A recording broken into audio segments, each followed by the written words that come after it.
Welcome to my study and to Dongits Model Railway. I'm sorry I haven't posted anything for a while, but I spent about half of last month ill and I've been unable to do much with the railway. Before that, I was a little bit stuck with it. I'd made great progress laying all this running surface, but I'd caused myself a problem and I needed to work out what to do about it. Because I have full block detection around my layout, I need a lot more wiring and electronics that most people would install on a layout of this size. I mount the electronics in small clusters. This keeps interconnections between circuit boards very short, and connections between circuit boards and the rest of the layout relatively short, as there's always a cluster close by to anything that needs wiring up. Let's jump back in time for a bit and show how the location for the most recent cluster was built. I cut into the bus wires here and added these screw terminals as a breakout point.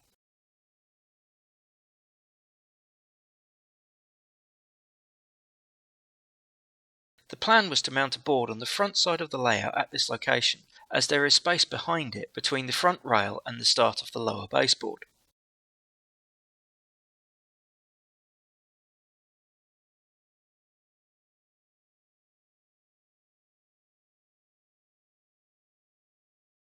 This is where the board needs to go.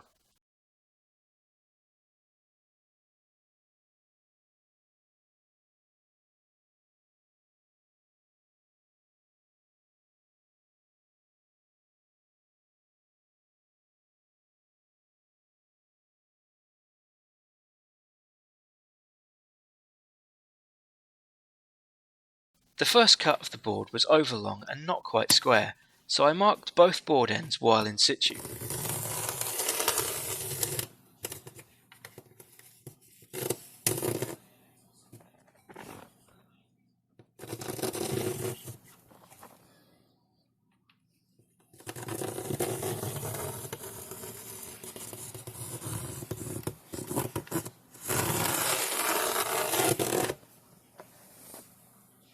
I used an offcut of the ply the riser will be made out of when marking the second end, so I knew exactly how much space needed to be left available.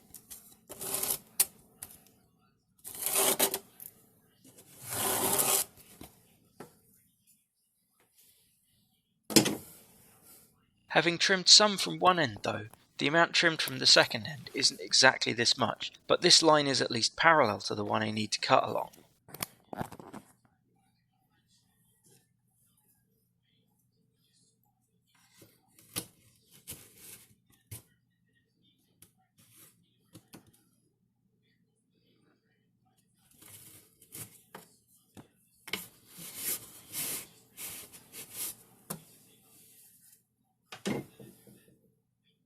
Here it is in situ, ready for electronics to be installed.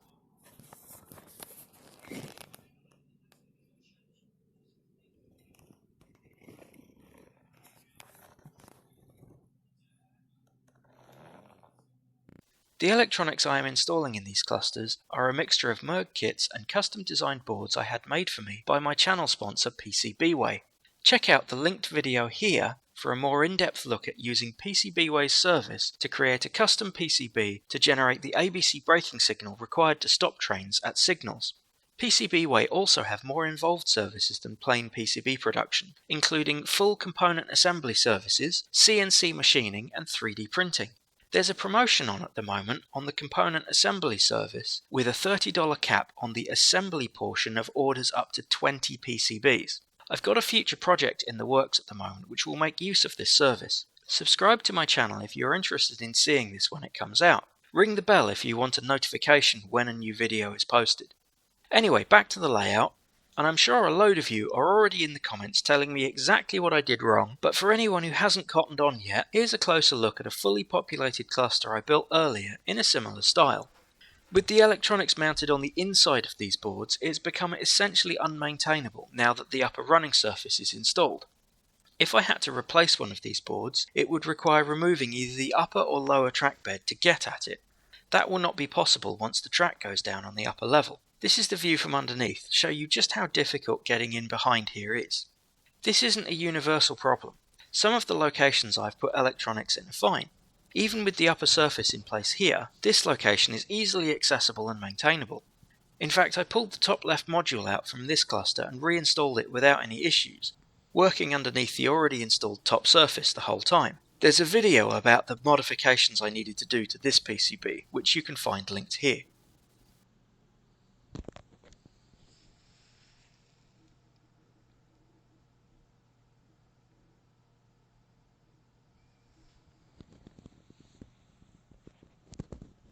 Some of the locations are a bit more of a pain to get to, but I will persist with them.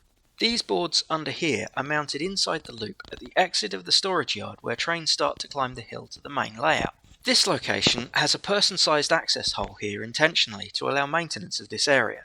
However, it's currently full of stored stuff.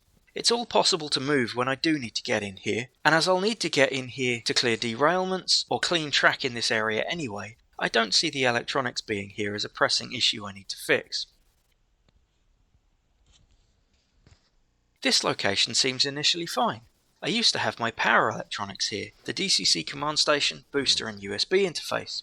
I moved them to the other side of the room to be closer to the PC and not have to have a USB cable trailing across the floor. The plan was to reuse this location to mount other electronics. However, in removing the DCC command station, I realised there's very limited space between the two decks here. With the boards mounted on the 2 cm tall feet that I use, access to the screw terminals was almost not possible, and the underside of the board above will also be very difficult to get to when I need to wire that up.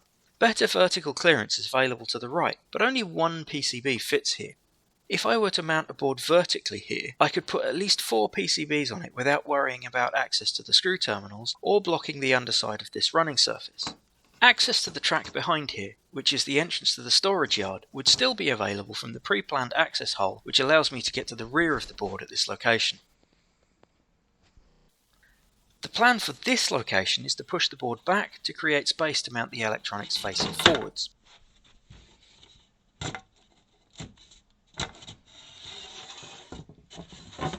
The board will sit approximately here.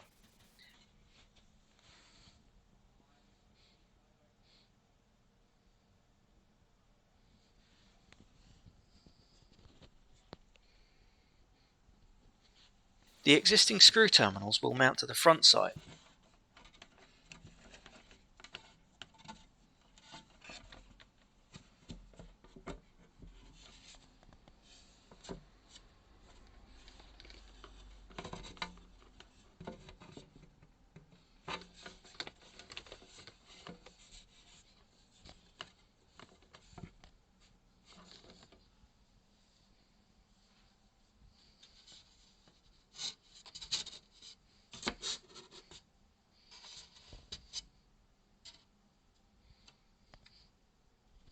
But I'll need a couple of new battens to mount this board top and bottom.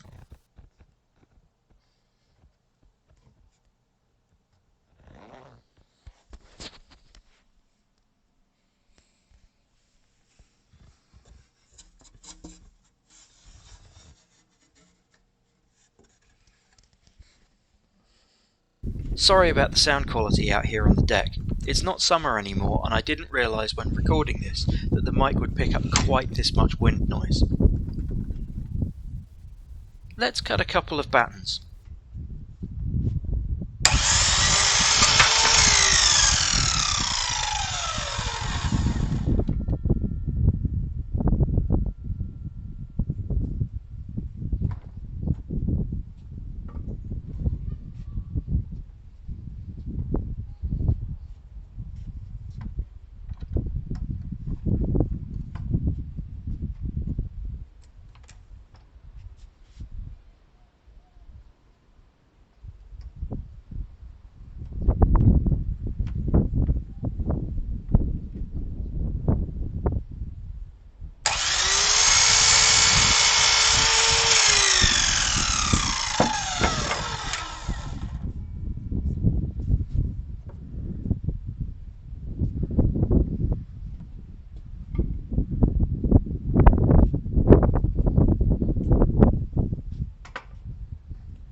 And sand off any rough edges.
Here are the new battens mocked up in place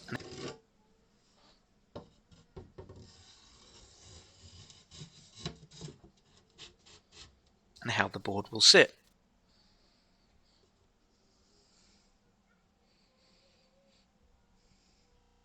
And here's the final installation. The bottom one went in as planned, but for the top one I decided to move the batten forward so there is more space behind it. This stopped the batten from intersecting one of the planned locations for a point motor.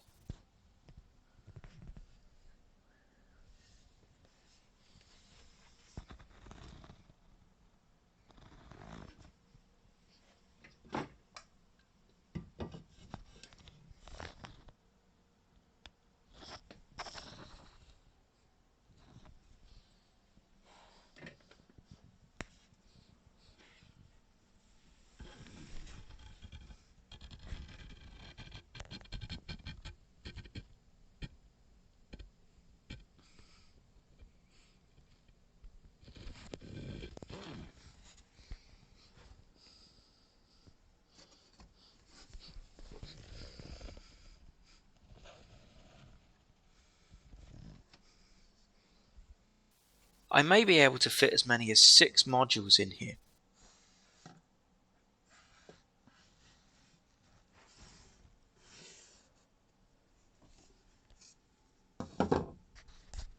I have pre-drilled a number of large holes at the top of the board to allow wiring to connect in and out.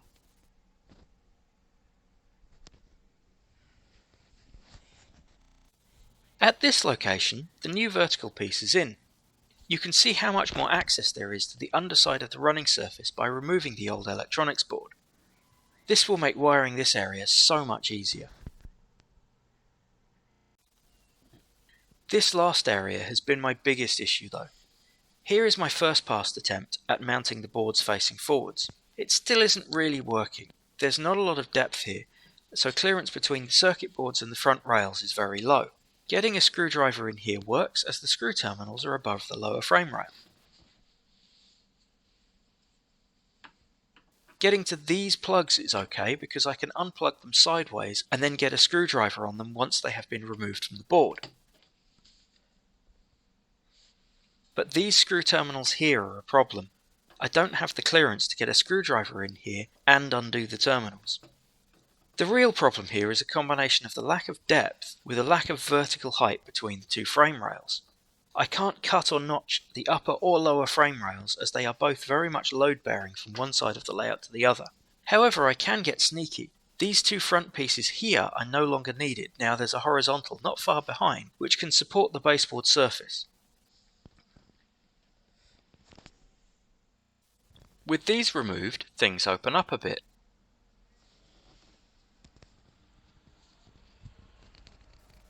With careful arrangement of the modules, I can now get to all of the screws on this board, despite the fact it is mostly hidden behind the frame rail.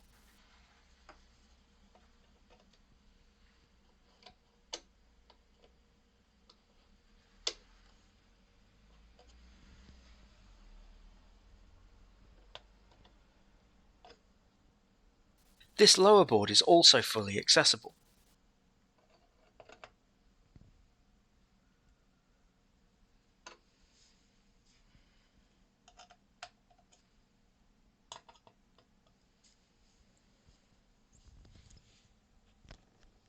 I've also fixed the boards to the left here to make sure all of the screws are accessible over here as well.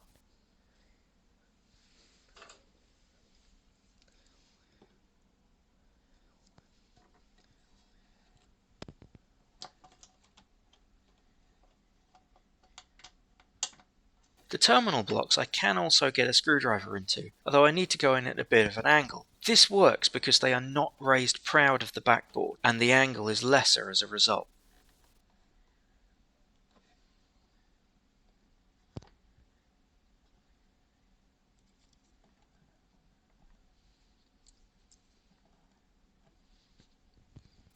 I also have space to allocate for more electronics to be installed in this cluster, ready to connect to the track on the board above once it is laid.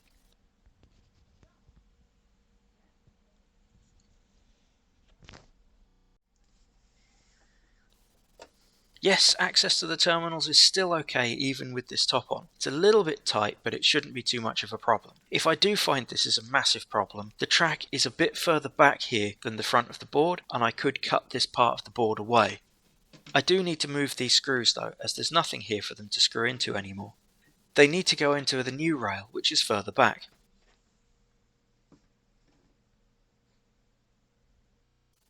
That's better. Now I've solved this problem, I can get back to making progress with building the layout. See you next time up here in the study at Dongits Model Railway.